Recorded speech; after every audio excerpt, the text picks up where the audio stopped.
Welcome to Keep Hustling, where we are going past the why to get to the how.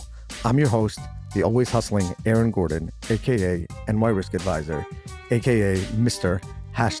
#Keep Hustling.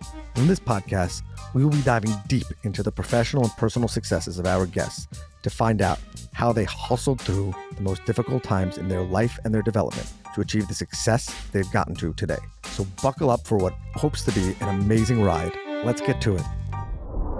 Welcome to Keep Hustling with my guest, Lisa Lounsbury. Lisa, thank you so much for being here. Thank you, Aaron. It is an honor to be here with you. The honor's all mine. You know that. We're going to jump right in. For those listening or watching, Lisa is sitting in an office, and we would like you to, we never asked this, but for the sake of this podcast, please tell us where that office is located. I am in your favorite city in the United States, probably your favorite city in the world. I'm outside of Syracuse, New York. Syracuse, New York. That's right. The real New York. There is New York outside of New York City, Aaron. I'm not sure we're going to call it the real New York. We're going to get there. We're going to get there. But for those who are listening who don't know, Carrie Walsh was a previous guest on the podcast, and she said something about Pittsburgh and whatever we're not going to talk about. Everybody knows that I love New York. I love New York City. I love the fact that I was born in the core of the Big Apple. I love that my birth certificate says New York, New York, and all 5 of my children. My wife crossed the bridge from Queens when we lived in Queens to have 5 children in the borough of Manhattan so that our kids' birth certificates could say New York, New York. That being said, my mother was raised, not born. My mother was born in Trani, Italy, in a displaced persons camp after the Holocaust. But my mother was raised in Syracuse, and I've told this to Lisa before. I believe that all roads lead to Syracuse. It's the craziest thing, but where things come in my life, there is so much that leads back to Syracuse. It's a great place. If you're listening to this, stop in on your way from Niagara Falls to New York City, Wegmans. Do it. Go see Lisa. Yes. So that's what I got to say. That's really basically all there is to say about Syracuse is Wegmans and seeing Lisa. Oh, that's so not true, but that's okay. Well, when you drive through again, we'll show you some more. Yeah. What I will say that people may or may not be disappointed with in Syracuse, New York, is that I discovered later in my life, as my mother grew up there, that she felt that New York City was made up of a bunch of wimps because in New York City, we have something called snow days. So it snows and then you don't go to school because they have to plow the roads. But in Syracuse, it snows and you are out there. Right. Although this is a pretty mild winter. I mean, when I moved to Syracuse in '99, so my husband is from this area. I'm a native of Pennsylvania. So we can talk about Pennsylvania because I know you love Pennsylvania too. But when I moved here, I think the only place that was snowier than Erie, Pennsylvania, where I grew up, was Syracuse, New York. Like you heard Syracuse and Erie all the time on the news. Buffalo once in a while, but we used to get, 140, 150 inches of snow. And now if we get 60 or 70, we're lucky. So I would agree with your mom. People in Syracuse, we are hardy. We are, for the most part, outdoor, activity enthusiasts, skiing, snowboarding, walking, whatever. There's a lot to do outside that's healthy and has very clean air. You do not have clean air where you are. I literally remember growing up and like my grandparents lived in Syracuse. My grandmother passed away when I was 7 and my grandfather lived another 13 years and he lived in Syracuse by himself for a large portion of that. At the end of his life, he ended up living near my parents. And I remember in the winter, his neighbors would literally go check on him because his house was like buried in snow. And we were like, this is not a way to live. This is not a way to live. Just to live near Wegmans. We have that in New York City now. You got nothing. You got nothing. Dinosaur Barbecue left Manhattan. So whatever helps you sleep at night. Yeah. Okay. Let's jump right in. We digress, yes. Or maybe not. But whatever. I'm glad we got that out of the way because it means a lot. And I know my family listens and we have a tremendous amount of appreciation and gratitude to the city of Syracuse and surrounding areas. So thank you for that. Thank you. So Lisa, I know you are the CEO of a huge company, a very important company, a very important organization to me personally and professionally, and to all the insurance agents in New York and Connecticut. But tell us, what do we need to know about the upbringing of Lisa? Well, maiden name. Kostrobanic. I wrote that down, but it just didn't work. I know, it's Slavic. That led you to be the CEO of the Big I New York today. Wow. Well, I always say I really didn't have a choice about the insurance industry. My dad was an independent agent in Erie, Pennsylvania, where I grew up. So I'm an only child. So that has a lot to do with me, the good, the bad, and the ugly. We lived outside of Erie. My dad was an agent. So I literally grew up, with my parents in the business. My dad was a producer for a large agency. When I was in high school, I was probably about 13. He left and started his own independent agency. And so I've always in fact, my dad, he's 83, and we were just talking over the holidays. I said, one of the memories I have that's so vivid in my mind is when he started his agency. He rented this little office space in this kind of, not the nicest building. And before he even had an employee, we went in, and for whatever reason, it was really important that he have a little raised, elevated platform that we built his little office up on. And so I vividly remember being in there with my mom and dad on a weekend and framing it out, putting the sheetrock up, buying furniture. So I had a really cool opportunity. I didn't realize it at the time, to see a business literally get built. I mean, he didn't have a huge agency, but he had, everything my parents have achieved, they built from scratch. My mom always tells this story that I think my dad had $97 in the bank when they met, and he had a vending machine route.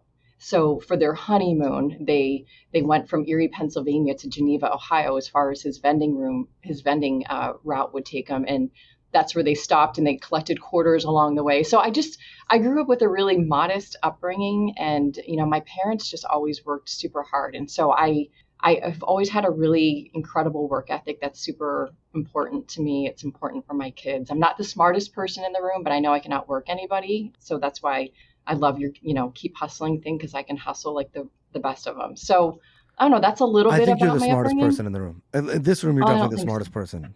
You're in a room I'm by yourself. myself in my room. I know, exactly. So hopefully I am. Me too. Yeah. So we're good. But did you then work in the agency or?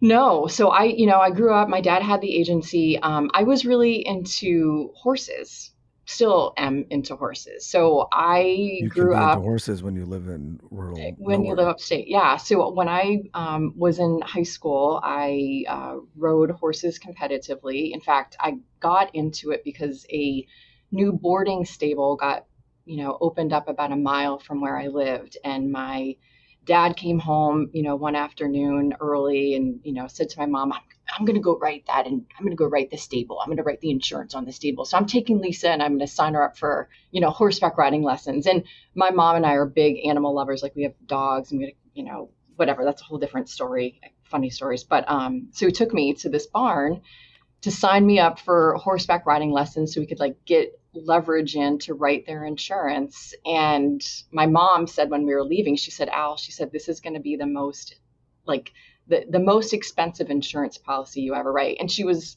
correct. So I've been riding horses my whole life. So I was a competitive hunter jumper, and we showed horses in Cleveland and Pittsburgh and Buffalo and Syracuse and all over. And I did that all through high school. When I went to college in Ohio.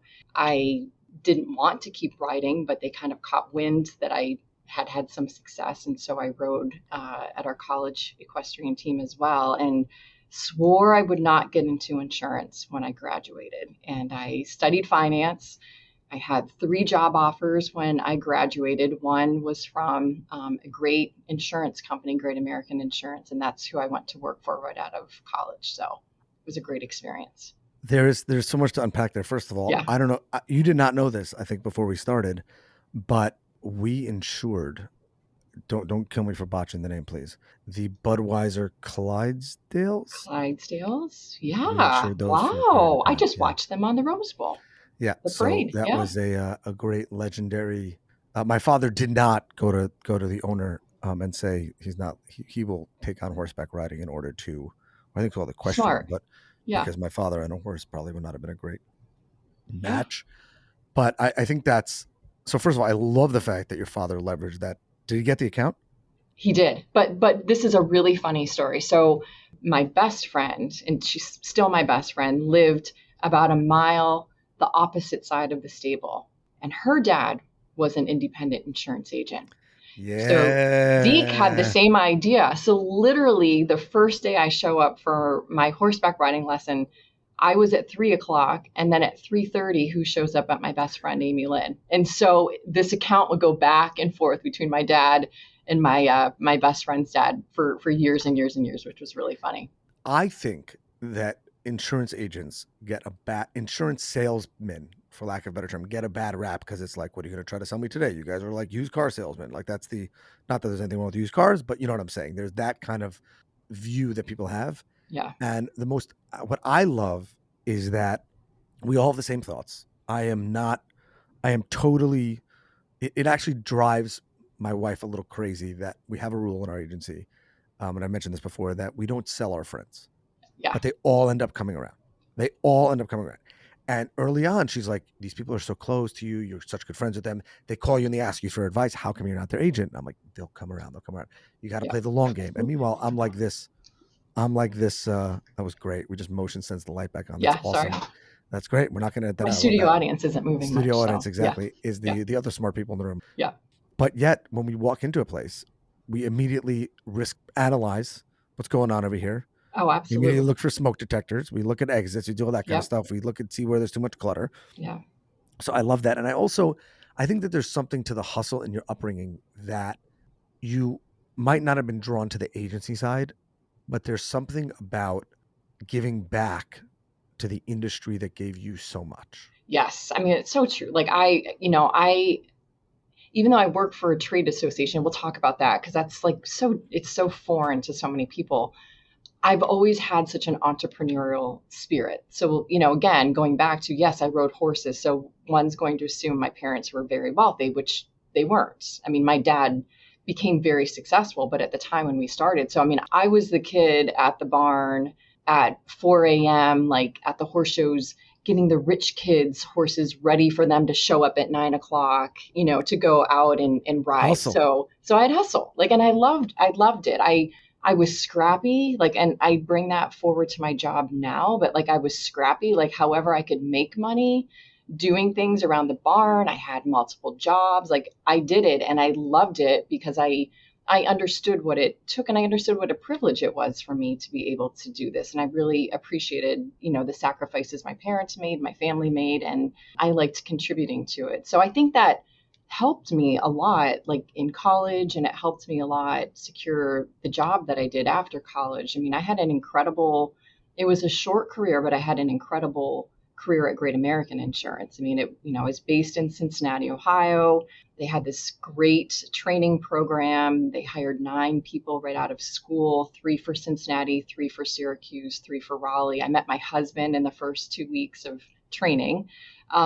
He came back to Syracuse and I stayed in Cincinnati, but we got to do so much. And so it was cool because I saw, I didn't really understand insurance, although I did get my insurance license when I was a junior in college, summer job at my dad's, I'd help out and do things. Now let me ask you a question. Was that not the most nerve-wracking moment of your life?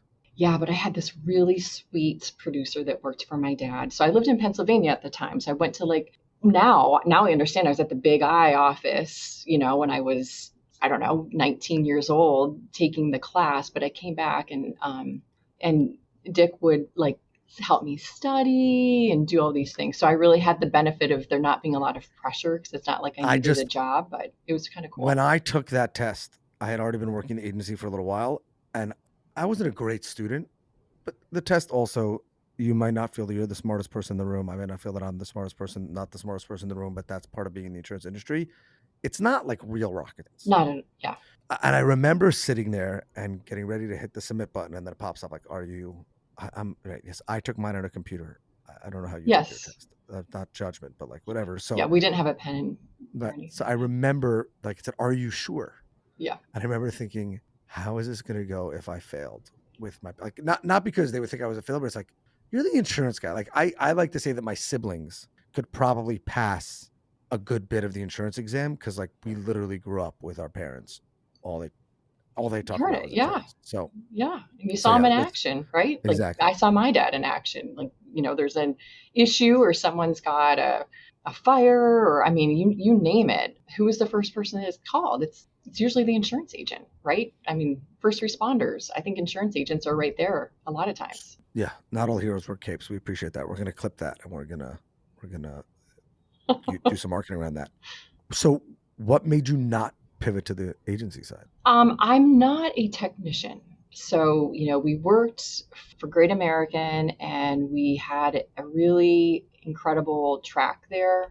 But to be on that track, we were moving every, 12 to 18 months. So I was commercial lines when the commercial lines division sold to Ohio Casualty Group. I mean, I'm dating myself back now. This is the late 90s. My husband and I were one of a handful of people that Great American said, no, we're not, like, you're not part of the sale with the other 600 people. We're keeping you and we're going to move you guys over to specialty. And, here's some options for you to think about. So we did that. Now, my husband's family had an insurance agency in upstate New York. God, His it's uncle. so bad. This is so I bad. know. This is Like, I so can't, bad. but This listen. is so bad. So when we were thinking about, like, do we want to keep moving all the time with the carrier? Like, we knew we would have a great career and we had some incredible mentors, or like, do we want to do our own thing? Again, that entrepreneurial spirit. And my husband's super smart and he's, like a great technician. We weighed both options, and the easier route would have been to move to Pennsylvania, take my family business over and do that. But I really did not have an interest in working in the agency. My husband did. So we kind of went, at the time, it was the harder route. It had always passed uncle, nephew. We moved to upstate New York. I swore I wanted to get out of the industry. My husband worked for his family business. We took a big pay cut.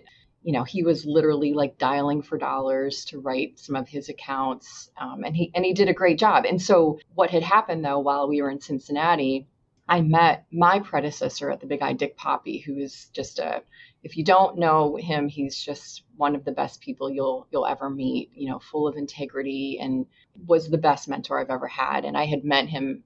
They were doing some company visits, carrier advocacy meetings, and he had caught wind that we were moving back to the Syracuse area. And so he reached out to me and said, we're small, we're a nonprofit. I had no idea what the Big Eye was. I really did not understand it. And he's kind like, of there's carved out something a else position around Syracuse that's not Wegmans. Yes, that's not There's this Wegmans. thing. Did you know this thing called the Big Eye in New York? It's like insurance, but not insurance agency and all that. Yeah. I got to ask, what was it like when your father met your father-in-law? Two insurance agents. Well, no, it wasn't my father-in-law. It was my husband's uncle. So it'd always gone uncle, nephew. God, that would have been awesome. Yeah. So they were two peas in a pod, as you can imagine. Yeah. We don't have insurance agency in-law, children, sibling-in-law. We don't have any of those. Just me. Yeah. My siblings are not in the business. Yeah. But I think there's something to the fact that a lot of times people, when their career takes them in different paths, and when their career evolves, they go back to the things that A, are comfortable, and B, that they know can lead to their level of success. And I'm not talking about the people who run and say that they're going to create another startup and take that leap. Yep. But it's like, there's something about the fact, I think, that you knew the insurance industry. Yeah. You had worked in the insurance industry. Maybe you knew that you didn't want to be in an insurance agency, right. But it was like, I know enough about this industry. It's gave me a great life. It gave my husband, that side of the family, a great life. And so I want to find a way not just to give back to the industry, but to be a part of that industry. And I think that it's just so interesting as I'm talking to people through this podcast and trying to, get past the why to the how, and how people got to these things and got to where they are. Yeah. It's super interesting how a lot of times people end up just, it might be a variation of the industry, but they kind of end up in the industries that they knew growing up, unless they're like in marijuana dispensaries or things like that. Well, that's true. We aren't into that, although we do have farmland, but we're not going that. But, I did try hard to get out. Like, I really, it's funny, but sucks you back in. It does. It's like Syracuse. It really does. Once you're there, it's a black hole. It's going to suck you back in forever. It does, because I think the reason I love my job right now, like I love my job more than anybody in the whole wide world probably loves their job. Like, I love this industry. It's an incredible industry. And when you understand, really how it does, like, it helps people do everything. So many things, everything. The entire financial and every banks, the whole infrastructure depends on us. We are super important. Like, we are Big Eye. Big Eye. We are important. And good people. Like, there's just really solid, good people. I mean, I just like you, like, I've met so many incredible friends in this industry. So coming to work for the Big Eye, it was scary as hell because I did not understand at all what they did. I was very nervous. It was a big leap at my age into a role I didn't think I was prepared for. But I think when you're really passionate about like your product or what it is that you do, you figure it out. And I am really passionate about, the industry and talking to everybody about how great it is and how wonderful you are, like our agents, the agents, like you said earlier, kind of the used car salesman, like terrible. And I don't think used car salesmen are bad people, No, right? 100%. 100%. They're good. So I feel bad that we make that comparison, but like agents are just, they do so much good for their communities, and not even just professionally, but just like personally. Like you've shared some really neat stories with me about what you've done that are way above and beyond, like My parents, I do very little. My parents have paved the way, but yes. Yeah. So anyway, so I don't know. That's how I'm here, I guess. So my next question is, Yes. take us to the most pivotal moment in your career. I think I know what it is based on what you said, but what would you say? There's probably two, I'll be honest. The first is making the decision to join the Big I. I mean, I did not understand. I could not, I came from a company that had, thousands of employees and structure and, like I had a defined career path. And when I came here, I mean, when you think about the Big I, in general, it doesn't matter what state you're in, like we're in so many different businesses. And I think this is part of what attracted me because I've got that entrepreneurial spirit. We're in the education business, right? We are in the advocacy business. We are in the marketing and branding business. We are in the compliance business. And then, oh, by the way, we have an insurance agency too. So we are running that insurance agency. So it was just really scary. And I think when you're young, you don't understand that you can rise to the occasion. Like, I think when you're younger, and maybe I'm just figuring this out now, like, as long as you can learn and you can figure things out, you can accomplish things. I think so often we think we have to have the specific education or specific training to be successful in a role. And, at that point, I mean, I wasn't even 30 when I came to work here and came in as an assistant vice president, which was a big deal, but we're a little organization. It was just really scary. But again, my mentor, Dick Poppy, was like amazing. He saw potential in me that I did not know I had. And so that was great. And then the other big pivotal moment was when he retired, because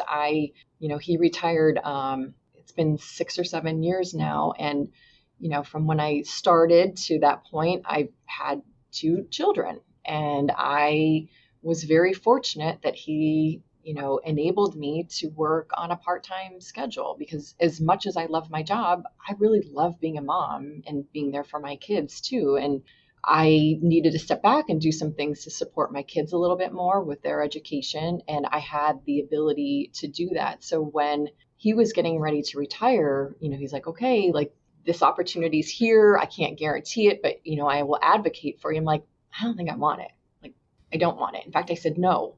And then it took me about 9 months, once everyone started the process of looking, to be like, you know what, I can do it. And again, I think it was that confidence. I didn't necessarily have the confidence, and I was trying to manage, work-life schedule, work balance schedule. And it's hard. It's really hard as a working mom. 100%. I don't know what that's like, but I hear you. Yeah.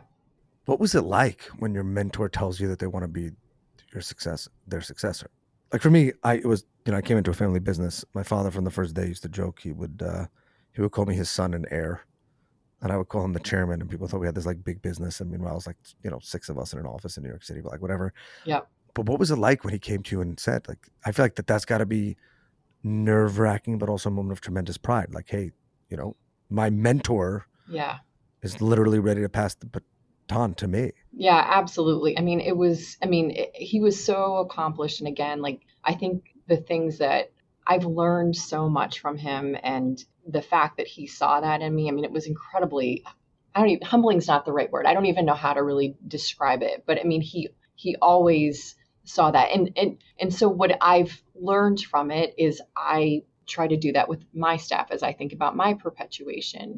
There's some people here that I try to make sure I'm instilling in them, that they have these opportunities, and I've got the confidence that they can learn and move forward. But it's nerve-wracking, it's exciting, it's scary, it's everything. But at the end of the day, it feels good when someone believes in you. So I try to make sure I believe in people and let them know that I believe in them, because I think a lot of times we think things about people, but we don't necessarily vocalize it or show them like we have the best of intentions. So I try to just act on them a little bit more. I often think that if the average person would believe in themselves as much as other people do, Yeah. some people would call them crazy, but there would be a lot of success. Not irrational belief, but it's like if those around you are saying it's going to work out, that doesn't mean everything is going to be perfect, but it's like you can do the job. That means you can do the job. It doesn't mean there won't be hiccups along the road or any Oh, right. challenges or anything like that, but it just means if you it's interesting to me that so many young people look to mentors, and I think that mentors is something that we need, and mentorship is something that's lacking in this generation. We really need to dig deeper into that. But they'll listen to their parents, spouses, and mentors about everything except for when they tell them they can do it. Yeah. Like, Yeah. I assume had he told you, hey, maybe approach this situation this way, you would have taken his advice because he was your mentor. Yeah. And he Oh, and had done it for I did 20 get years. that a lot. You know what I'm Yeah, saying? don't get me wrong. But then it's Yeah. like, and I want you to be my successor. What? No, I can't do that job. What do you Right. mean everything else? So I think that it's unique to spouses and mentees, where it's like people think that those on the other side irrationally believe in them, but it's really just from a place of actual understanding. Yeah. And plus the other thing too with the job is, when you're in this role, he had a political background. He was very passionate about the political process and the legislative process. And I really love business. It is, and we're in New York State, right? So this is one of the hardest states in the country to be an insurance agent or an insurance company in. The regulatory environment, the legislative environment.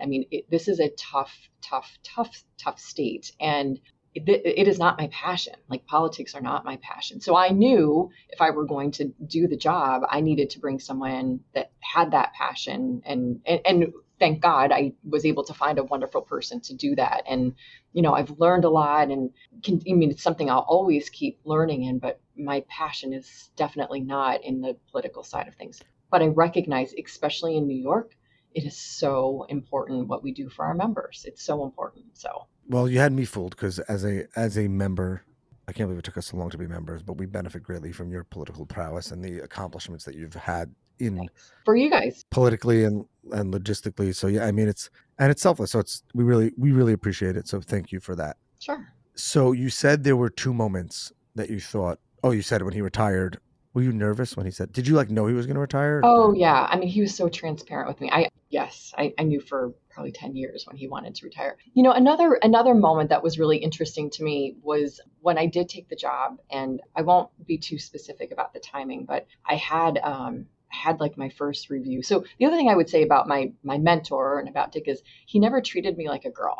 Like, I was just a person, and it didn't matter what my gender was or whatever. Like, I just, same standards, no special treatment. When did you start at the Big I? When was this? And around what year? About 98, 99. Okay. Yeah, 99. I was treated like a female for the first time during one of my reviews, and not in a way that anybody was, I don't think, trying to be demeaning or whatever. But there was a comment that someone had one of the areas I was being evaluated on, and again, I won't be too specific, really had nothing to do with my appearance.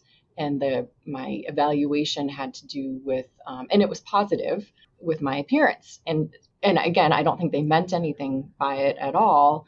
But I remember calling Dick afterwards saying, God, thank you for never treating me like a female.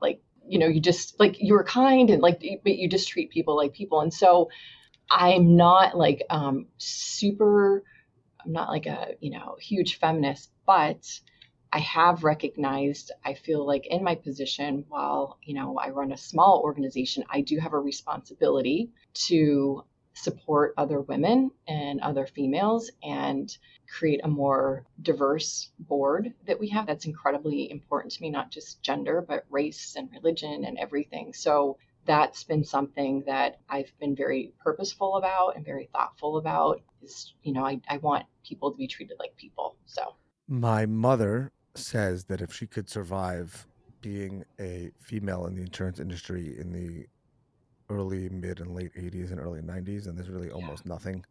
And it's, you know, she says it jokingly, obviously, but then again, I am blessed to work for my mother. She's the president of our company. She is the I've not met baddest. your mom yet, but I She want is to the meet her. baddest insurance agent you'll ever meet in your life. And the best thing about her is that she never, you talk about people coming around. My father, he should rest in peace, and I have to sell people a little bit. By the time she's done talking to you, you're like, I want her to be my mother. I want her to be my agent. I want her to Yep. be my friend. And Yep. it's like, we're just like, how do you do that? She's like, do what? Like, so she's everybody's nervous Jewish mother, which is great. Yep. I love, it's one of the funny things in our office is that when everyone used to be here, we would listen to her call late pays because there were some people that were just for her people. And when it got to the point where it was like really dangerous towards the end of cancellation, she gets on the phone. Yep. And like at the end, she would like the way she would say it, like, you know, we want to make sure you're protected, sweetheart. And you're like, and by then you feel like that the people on the other end of the phone feel like that they wronged her Yes. by missing the payment. Yeah. Meanwhile, when I'm calling, I'm like, listen, if you don't pay, Yeah. your bank is going to take your loan, and it's harsh, but not harsh. It's motherly, but not motherly. It's professional, but personal. It's all that. And I think that we need more of that in our industry, and especially in the service industry. There's so much value in that. And there's so much value in men and women in all races. And I think that one of the things that I've loved about being in the industry recently, and I think I told you this last time we were together, is I was at an event and I looked out and I saw a guy with a mohawk, a lady with a bunch of tattoos, a lady with purple hair. You know what I'm saying? And again, maybe not my speed, but like this pale, stale, and male industry, I really feel, and we have a long way to go, and we're gonna get there. We do, but like we've made so many strides in that, and I think we have people like you and people like my mom to thank for that. So really, thank you for that, and thank you for taking the leap, and thank you for taking, even though you didn't want to, thank you for taking the job, because like it helped me so personally. Well, I love it. I have no regrets. I mean, going through COVID was incredibly hard, as it was to anybody you talk to. I mean, I know it was for you too. I mean, gosh, you guys were right in the thick of it, but like 4 little kids at home. Oh, I can't even fathom. Wow. Yeah, mine were in high school. So they knew how to work Zoom. Lisa, thank you for everything you do. Thank you for being here. Thank you for inspiring me. Your hustle's awesome. I love the fact that you came into our industry. I love the fact that you ride horses. I didn't know that. And just doing the right thing and getting to become the CEO of such a powerful organization is something super inspirational to me. So thank you for that. Well, thanks. Yeah. We close the podcast by asking our guests to leave us with their favorite all-time or timely inspirational quote and why or what it means to them.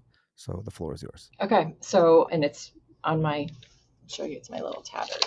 Oh, I don't want to rip it. Well, it's posted on it. But if you decide that you're going to do only the things you know that are going to work, you're going to leave a lot of opportunity on the table. And that's a Jeff Bezos saying that actually Steve Zogby, who was a leader of Big I for a long time, shared that with me a couple of years ago. And at the time we were thinking about how can we help our members in a more meaningful way with technology, not just like have a webinar or do a podcast. We were thinking this crazy idea to create a company that would guide members, and that was Catalyt. So I found Catalyt, and Steve shared that quote with me. And he's not like he's one of my really, really good friends. And he's not someone that I would say would always like be a big risk taker with association stuff. But he's like, if you believe that much in it, like people believe in you and you believe that much in it, like you have to take opportunities. And as an association, I think sometimes we kind of get labeled, or people make assumptions that we're just conservative and we're not relevant.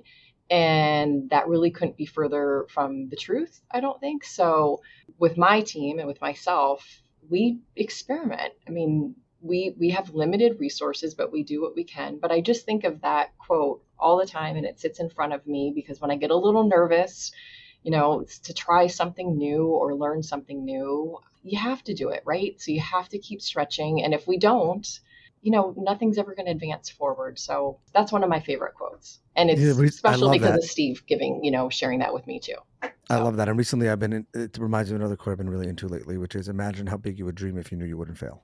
Yeah. And so many people sell their dreams short out of fear of failure. And yet if you hustle and if you keep hustling and if it inspires your hustle, then there's no such thing as failure. And you'll take those quote unquote risks because every single day you'll That's know right. that that's just another step in your rung to success. Businesses don't fail, people fail. So, Love that. yeah. And if you keep hustling, you never fail. That's right. Just keep moving. That's it. Lisa, Yeah. thank you for being here. Thank you, Aaron. What a pleasure. Thank you. This has been another episode of Keep Hustling. As we end the episode, remember, do well by doing good. And of course, and always, keep hustling. All right, hustlers, that brings us to the end of another fantastic episode. Thank you for listening. The listeners are the most important part of this show. If you like what you heard, please leave us a review wherever you listen to your favorite podcasts. Your feedback means the world to us and helps us reach more listeners. Plus, be sure to subscribe to our podcast so you never miss an episode. We have some amazing guests and topics lined up for you, and we don't want you to miss out. And finally, if you have any suggestions, comments, or even just want to say hello, please feel free to reach out to us on all social media platforms. We are Keep Hustling Pod on Instagram, X, Facebook, and LinkedIn. We would love to hear from you to continue the conversation. Thanks again for tuning in and supporting our podcast. We truly appreciate each and every one of you. Until next time, stay curious, stay hungry, and keep hustling.